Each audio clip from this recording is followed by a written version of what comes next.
The talk of the town is the recent melee between Ned Nwoko, billionaire, and Regina Daniels, an actress. Obviously, the life that she painted, or the life that we think, young girl with billionaire, is not the great life that she advertised or many thought.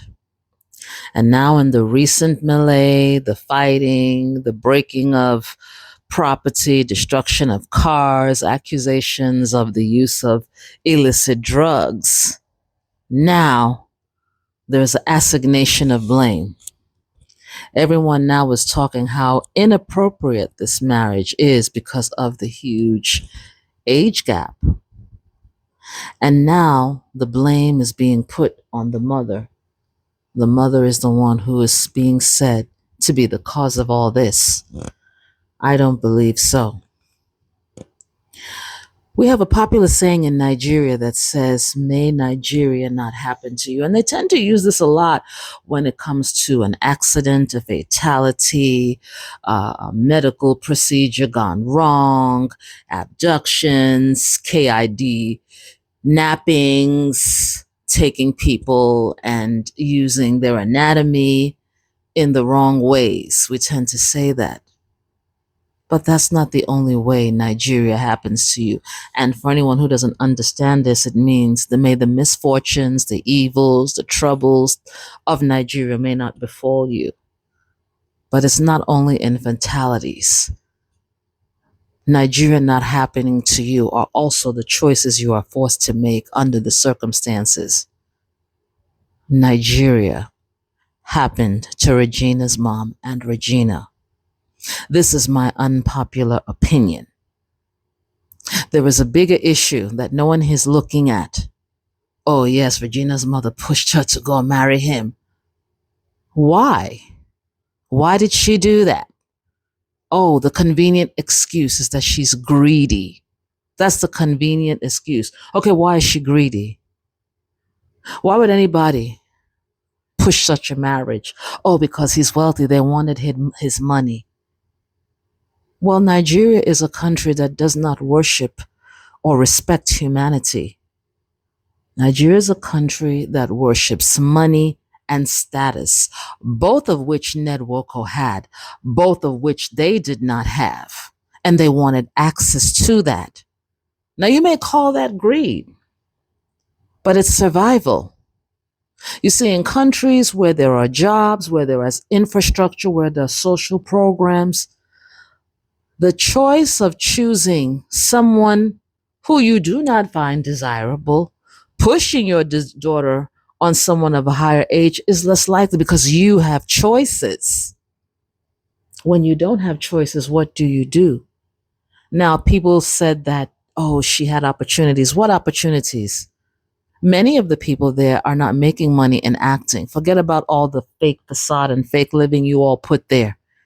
Was it not Tonte Diko? She said it in one of her interviews that they all share men, that a lot of these movie projects, even some of these concerts, are financed by these politicians. So you have to play their game. There are some actors who had to leave Nigeria. They said acting wasn't doing anything for them. One is a security guard and a gardener in America. He said it was a better life than being an actor. He was poor. Another one, he went over to, I believe, in the Ireland or somewhere. He now became a chef or a cook. And I don't think that these were jobs that were the most desirable, but it fared better for them than the acting. So please, your acting and your endorsements and the supposed money you make is so similar to your Lekki Phase 1 apartments that you tell everyone is so great, only for the place to be leaking and now is an aquarium, a flood. So please, let's not play the game. Why would she choose that? I think it's survival. Having money or making money doesn't mean that you will keep that money. And in Nigeria, money is also protection. He had status, he had a name. That gives them protection that you don't normally have. When you have in Nigeria, when people have money, I have seen where they antagonize people unprovoked simply because they know they have that money. because they know that the police are at their beck and call. So were these the things that Regina's mother were looking at? I am not saying it's right, but did she feel that this was the only way to secure their future in a very difficult country? You're talking about go find something doing. Is it not your president now who wants to now start taxing you? They want to start taxing your money, and they're going to do it through your bank accounts. And they claim that it's only a certain amount of money, but they're taxing you, but they provide you nothing. The little bit of money you make, they take. And this is what you talk about, find something doing. I've talked with some Nigerians who had good jobs. They were doing well. And I said, okay, but why do you still want to come here? They talked of lack of infrastructure, the instability. So please, the people who get to enjoy the most are the people at the top, because not only do they have never-ending money, but they have certain levels of power and prestige that are not even among even some certain rich. He had that. So perhaps the mother, in her desperation, in a society that weaponizes poverty, that purposefully dismantles people's ability, she felt that, well, this is the only way to secure our future. This is a way of getting our own form of protection. So please, and let's stop pretending. Marriage for centuries have been used as ways for people to elevate themselves. It's a known thing. People have been marrying older men. I don't see any of you complain about it, but because this was a decision made by a woman, now everyone wants to get angry, and everyone is only getting angry because things have not worked out right. Otherwise, who would care? You want to, okay, you're blaming the mother for pushing that. Why didn't he stop? Why didn't he say no, that this is inappropriate? I listened to an interview of his where he said that he marries these women because he feels sorry for them. This is what he said. So he feels sorry for them, a so-called billionaire. And the only way he could think of helping them was turn them into breeders and to have access to their bodies. You attack the mother, but you don't even say anything to the man with his so-called influence and his education and what they call him, a lawyer. You're some lawyer. If you're not a doctor, just be a lawyer.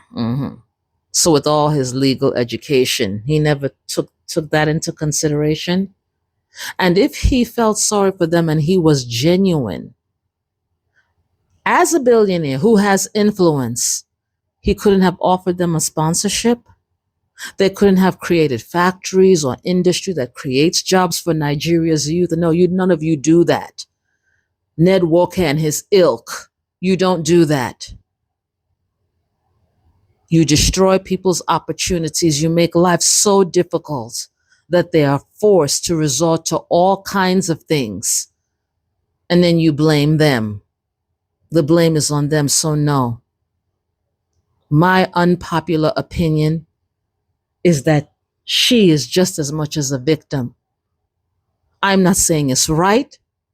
And I know that stronger people would have taken a different position. I'm not condoning it. But would Regina's mother and Regina have made that same decision had they been in a society where there are opportunities and there are jobs, where the system is working right? Because the studies have shown, the statistics show that many women, when they're able to do for themselves, they don't resort to this. But guess what? That you guys don't even like that either.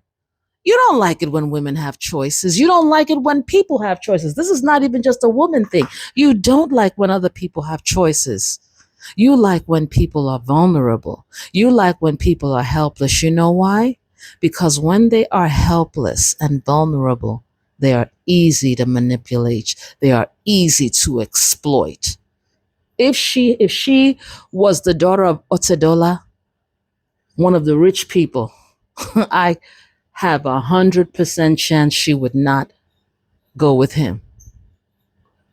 But when you are living in countries with uncertain futures, that is the possibility that maybe some will be forced to do. Again, I'm not saying it's right, but desperation puts people into these situations. Maybe they would have been pushed. Maybe they would have chosen different routes if they had more opportunities. So I am not here to blame Regina's mother. I am no fan of theirs. I do not care about none of them because, quite frankly, all of you, both the rich and the poor, you are architects of the issues that happen in Nigeria. You support and love the people, the very people who create the destructions and problems you cause. So good for you. But at the same time, it is unfortunate and it could be different if only you would stand up. But you don't do that. Instead, you adore them. And this is your situation. We need to change this. Stop frustrating people. Take away that tax. These people are already having problems. Why are you adding more headache? But I digress. Those are stories for other days.